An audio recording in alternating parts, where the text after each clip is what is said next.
Hello students, we had been writing the question answers of lesson 1. So please open your textbook, page number 6 and see the questions of exercise B. Answer these questions. We had to write the answer number 5.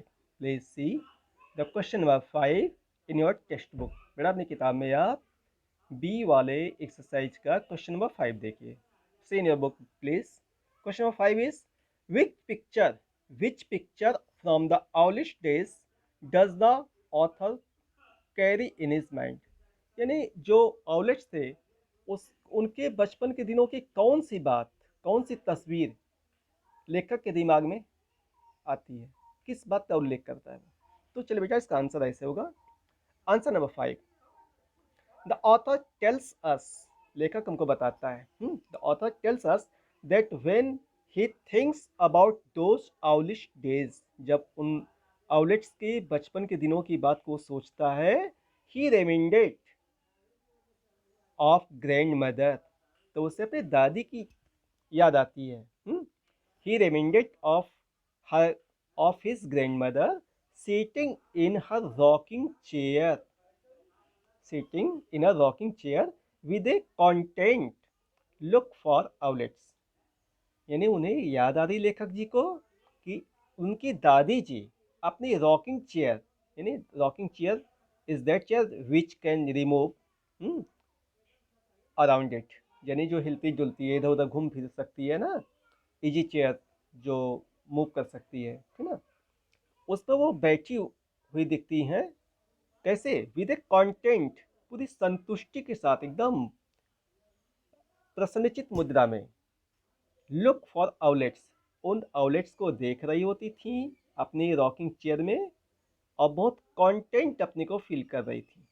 ये बात उन्हें याद आती है. आउलिश days की बात लेखक जी को याद आती है कि दादी जी उनकी जो थी वो अपनी रॉकिंग चेयर में बैठ करके उन आउलेट्स को बड़े प्रेम से निहारा करती थी, उन्हें अच्छी लगती थी वो आउलेट्स, ठीक ना.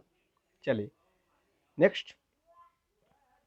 ही आल्सो रिमेंड्स, लेखक को ये बात भी याद आती है that one of the owls had crawled up her pillow, एक बार एक दिन दोपहर को क्या हुआ था, उन्होंने देखा था कि one of the owls had crawled up her pillow, उनकी दादी जी की तकिया के नीचे वो रिंग करके चला गया था.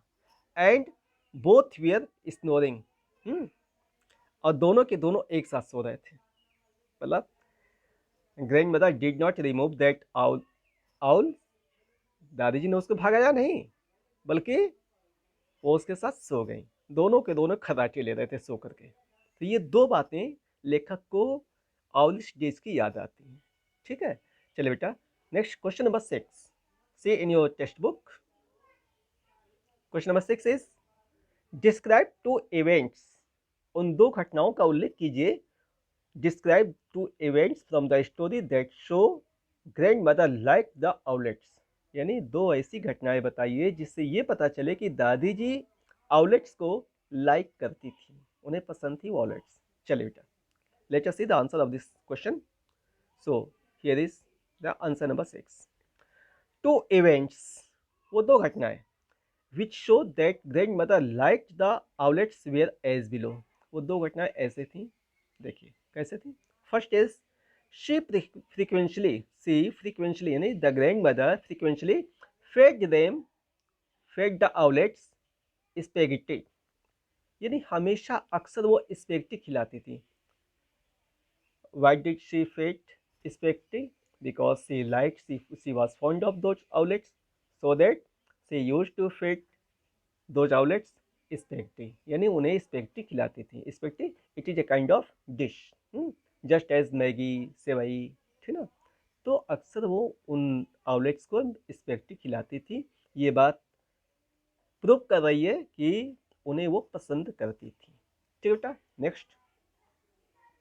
One of the owls crawled under her pillow, यानी once upon a time the author saw, एक बार की बात है जब लेखक ने देखा था, क्या, एट नून टाइम, दोपहर की बात थी. क्या हुआ था? One of the owls crawled under her pillow, उनमें से एक आउलेट में से एक जो था दादी जी की तकिया के नीचे चला गया रेंगता हुआ. But grand mother did not remove that, और दादी जी ने उसको वहाँ से रिमूव नहीं किया, हटाया नहीं, भगाया नहीं, बट इंस्टेड ऑफ इट, बल्कि उसके बजाय both of them slept happily, दोनों एक साथ जो है सर रख के आराम से सो गए। These things prove that she liked the owlets very much। तो बेटा ये आपके एक्सरसाइज बी के सारे क्वेश्चन हो गए, ठीक ना। इसके आगे का सी वाला जो है थिंक एंड आंसर के आंसर हम नेक्स्ट डे सेंड करेंगे, ठीक है ना। इन्हें अपनी कॉपी में नोट कर लीजिएगा। That's all, thank you.